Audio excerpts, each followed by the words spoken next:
Hey guys, welcome to another episode of Arc Synergy.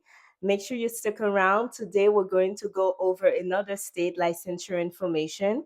So in those videos, you'll get all the information that you need in order to apply to renew your speech language pathology license in any state in the US. So feel free to check out our library of videos and episodes. We go over each specific state licensure separately so they're easy to find and go through.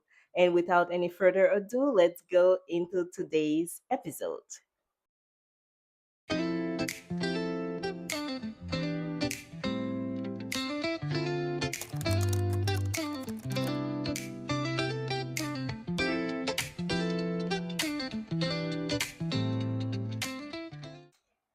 Today, we're going to talk about how to renew your Alaska SLP license.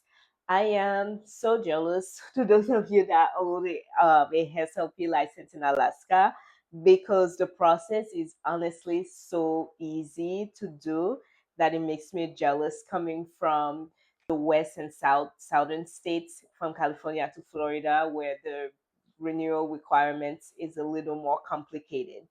But if you hold an Alaska SLP license, again, it's really easy. There are no CEU requirements. That is a big thing. You should still, of course, do CEUs just to be a better clinician and to provide up-to-date care and stuff, but you don't need to worry about completing specific CEUs for the board in Alaska. There are no mandatory, again, no CEUs, no mandatory live hour CEUs. It's really simple. And every Alaska SLP license renew every 2 years. So the expiration date is September 30th of even numbered years. So coming up this year in 2026, in September 30th, is the expiration date for Alaska SLP licenses. So you have to keep that in mind because a lot of other states, most states have a December or in January, like late deadline.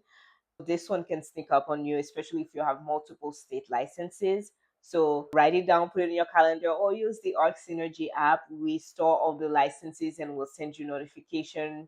Once you load the app, you can see which license is about to expire and what you need to do in order to renew that license. There are two ways you can renew your license: standard, like you complete the form, you pay the fee, and you're done.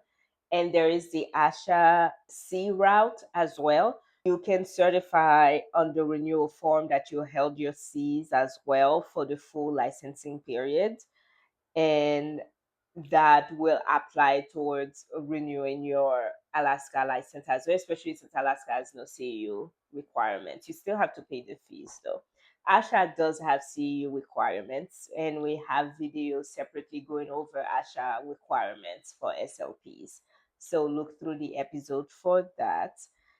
And Alaska does audits randomly. You just have to provide proof that you have an active license, and if you claim you have a Cs, to be able to provide proof of your ASHA Cs. I hope that today's episode have been really enjoyable for you so far. Please take the time to leave us a review, to leave us a comment, and to like today's episode. It will really help us develop those videos and put them out faster.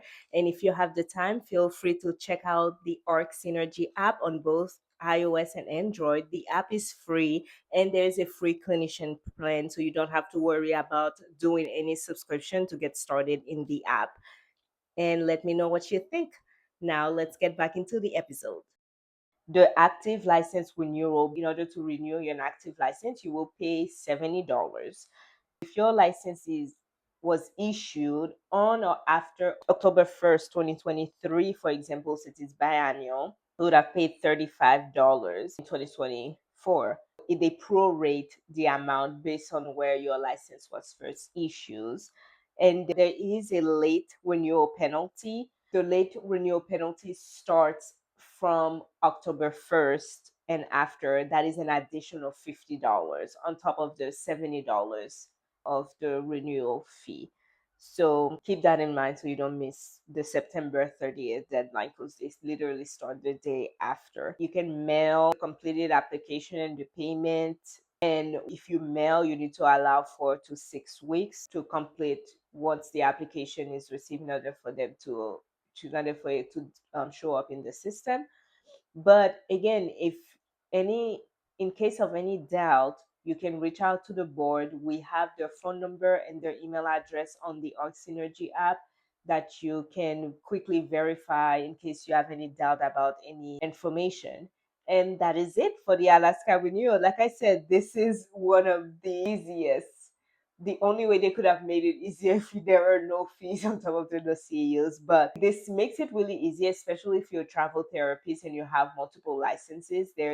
That's one less thing to track for the Alaska SLP license. So I hope you enjoyed today's quick episode, and I'll see you next week for another state licensure information. Bye bye.